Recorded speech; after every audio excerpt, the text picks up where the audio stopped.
காஞ்சி காமாட்சி அம்மன் ஆலயம் தமிழகத்தில் உள்ள சக்தி பீடங்களில் ஒன்று. உலகில் மோட்சபுரிகளில் ஒன்றாகவும் விளங்குகிறது. கோவில் மாநகரம் என போற்றப்படும் காஞ்சிபுரத்தில் அமைந்துள்ளது. இது முக்கியமான கோயில். அன்னை பராசக்தியின் தொப்புள் பகுதி விழுந்த இடமாக கருதப்படுகிறது. அதனாலேயே இந்த தலம் நாபிக் பீடம் என்று அழைக்கப்படுகிறது. மகாலட்சுமி, சரஸ்வதி, பார்வதி ஆகியோரின் ஒருங்கிணைந்த வடிவம் அம்மன் காமாட்சி. தமிழ்நாட்டில் வேறெங்கும் இல்லாத சிறப்பு இந்த காமாட்சி அம்மன் கோவிலுக்கு உள்ளது. கோயில் நகரம் 108 சிவ திருத்தலங்கள், 18 வைணவ திருத்தலங்கள் அமைந்துள்ளது. காஞ்சி நகரம் முக்தி தலங்கள் என்ற போற்றுதலுக்குரிய சிறப்பு பெற்றது. வாரணாசிக்கு அடுத்த புண்ணிய தலமாக விளங்கும் இதை கச்சியபதி என அழைப்பார்கள். தேவியின் 51 சக்தி பீடங்களில் இது காமகோடி சக்தி பீடம். உலக புகழ் பெற்ற காமாட்சி அம்மன் கோயில் மாயையை அகற்றி ஞானம் அருளும் தேவி. இங்கு காமாட்சி அம்மன் மகா திரிபுர சுந்தரியாக பூர்ணபிம்ப சொரூபிணியாக காட்சி தருகிறார். இரு திரு கால்களையும் மடித்து பத்மாசனத்தில் மிக கம்பீரமாக ஒரு கையில் கரும்பு வில், மற்றொரு கையில் தாமரை கிளி ஏந்தி அன்னை காமாட்சி கலைமகள் சரஸ்வதி, திருமகள் லட்சுமியை தனது இரு கண்களாக கொண்டு அமர்ந்திருக்கும் தெய்வீக திருக்கோலம். இதை காண்பதற்கு 1000 கண்கள் வேண்டும். எல்லையில்லா கருணை வடிவம் கொண்ட ராஜராஜேஸ்வரியாக தேவி காட்சியளிக்கிறார். இத்தலத்தில் உள்ள காமாட்சி அம்மனை வேத வியாசர் பிரதிஷ்டை செய்துள்ளார். தங்க விமானத்தின் கீழ் அம்மன் அமர்ந்த கோலத்தில் அருள் பார்க்கிறார்கள். அம்மனுக்கு முன்னால் ஆதிசங்கரர் பிரதிஷ்டை செய்த ஸ்ரீசக்கரம் உள்ளது. இத்தலத்தில்தான் ஆதிசங்கரர் ஆனந்த லகரி பாடினார். காயத்ரி மண்டபத்திற்கு செல்லும் வழியில் அன்னபூரணி சந்நிதி உள்ளது. ஐப்பசி மாதம் இங்கு அன்னாபிஷேகம் நடக்கும். திருதாயுகத்தில் துர்வாச முனிவரால் 2000 ஸ்லோகங்களிலும், திரேதாயுகத்தில் பரசுராமரால் 1500 ஸ்லோகங்களிலும், தௌமியாசரால் துவாபர யுகத்தில் 1000 ஸ்லோகங்களிலும், கலியுகத்தில் ஆதிசங்கரால் 500 ஸ்லோகங்களிலும் பாடல் பெற்ற பெருமை காஞ்சி காமாட்சிக்கு உண்டு. சர்வ மங்களத்தையும் நமக்கு கோடி கோடியாக தருவதால் காமகோடி காமாட்சி என்று அழைக்கப்படுகிறாள்.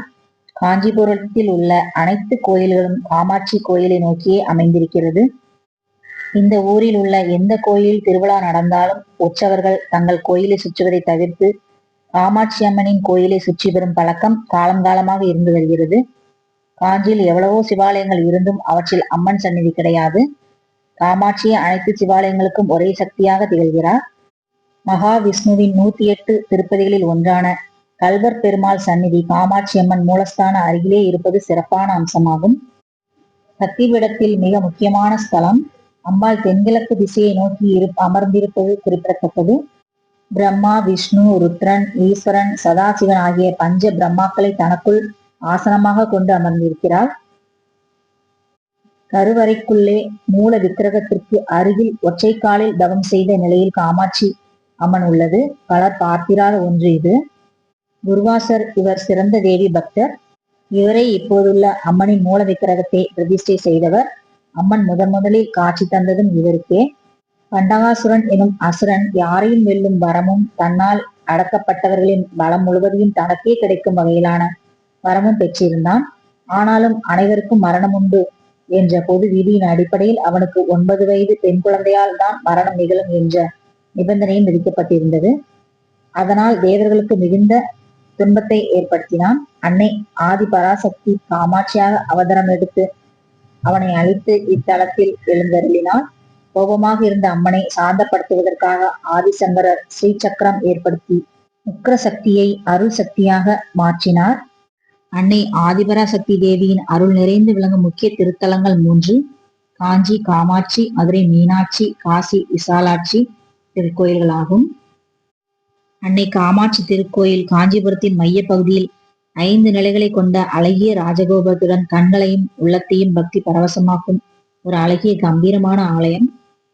70 கிலோ தங்கம் கொண்டு காமாட்சி அம்மனின் மூலஸ்தான கோபுரம் அமைக்கப்பட்டுள்ளது. மேலும் பக்தர்கள் சிரமமின்றி சாமி கும்பிட கோவிலை சுற்றி பிரகார மண்டபங்கள் புதிதாக அமைக்கப்பட்டுள்ளன. கோவிலில் உள்ள ஆதிசங்கர மடம் முழுவதும் கருங்கற்களை கொண்டு புதுப்பிக்கப்பட்டுள்ளது. தமிழகம் மட்டுமின்றி பிற மாநிலங்களில் உள்ள மடாதிபதிகளும் இதில் கலந்து கொண்டுள்ளனர். அயோத்தியின் தசரத சக்கரவர்த்தி இத்திருக்கோயிலில் புத்திர காமேஸ்வரி யாகம் செய்தார். இது மார்க்கண்டேய புராணத்தில் உள்ளது. அம்மனின் பிரகாசமான தீர்க்கமான முகத்தை தரிசிப்பவர்கள் அம்மன் கண் சிமிட்டுவது போன்று உணர்வினை ஏற்படுத்தும். இந்த கோயில் காலை முதல் மதியம் 12:30 வரை திறந்திருக்கும். மாலை 4 மணி முதல் இரவு 8:30 வரை தரிசனத்திற்காக திறந்திருக்கும். ஆண்டுதோறும் மாசி மாதத்தில் உற்சவ விழாக்கள் மிகவும் சிறப்பாக நடந்தேறும். இவற்றில் தேர் திருவிழாவும் தெப்பத் திருவிழாவும் மிகவும் சிறப்புடையது. வாழ்வில் ஒரு முறையேனும் இந்த கோயிலுக்கு சென்று தரிசனம் செய்து வாருங்கள். இந்த வீடியோ பிடிச்சிருந்தா லைக் பண்ணுங்க. வேற எந்த கோயில் பத்தி தெரிஞ்சுக்கணும் அப்படின்னா கூட கமெண்ட் பண்ணுங்க. வணக்கம்.